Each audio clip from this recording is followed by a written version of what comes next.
So with no one else to turn to, Sony used their experience while working with Nintendo to make their own dedicated gaming console and enter the gaming market. A gutsy move considering they were new to this, but a strong first impression ended up making Sony's first console, simply the PlayStation, the best-selling console of its generation. Sony's experience really shines through here. From the usage of CDs to play games, to the design of the controller that would be used here. In fact, looking at the original PlayStation controller seems to indicate that they took some inspiration when it came to working with the SNES controller, as the layouts are very similar save for the added grips at the bottom, as well as an extra set of shoulder buttons. Soon after, the design would feature dual analog sticks. And after that, each PlayStation console would feature largely the same designs over the years, with only minor touch-ups here and there for the design itself. Microsoft's Xbox and its series of controllers would feature a largely similar design, though this design was arguably more so influenced by the Sega Dreamcast, as Microsoft was working with Sega on that console for a bit, before they themselves entered the console market. Nintendo would ironically be the most drastically different when it came to the controllers that they would use for their consoles. Right after the Super Nintendo Entertainment System was the Nintendo 64. Which, despite its appearance that it may need 3 hands to operate, was more so designed with several options to play with in mind.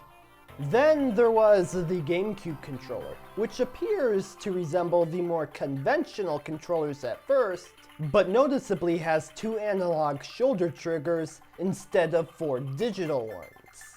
In addition, the design of the right analog stick and D-pads appeared smaller than their competitors, it had no separate select button, and the button layout itself was less symmetrical.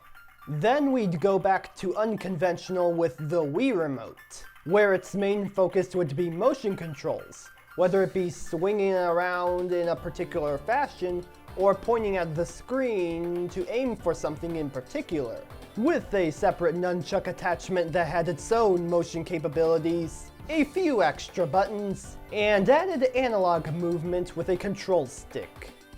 Next up is the Wii U's gamepad, which sought to combine a controller with touchscreen functionality, motion controls, touchscreen controls, and a microphone speaker input to boot! Really just continuing the idea from their DS systems, but with motion controls. And the latest is the Nintendo Switch with the twin Joy-Con setup. These little guys return to the motion control idea of the Wii Remote, but with better motion controls on top of new features, such as HD Rumble. Each Joy-Con can also be used individually, or have the two working together in tandem. I should mention that starting with the Wii, Nintendo have been producing gamepads that more so closely resemble the ones you'd see on the Xbox series of consoles, or even PlayStation if you think about it, some of which even carry the features of the main controllers, such as the Switch Pro controller having the motion controls and HD Rumble.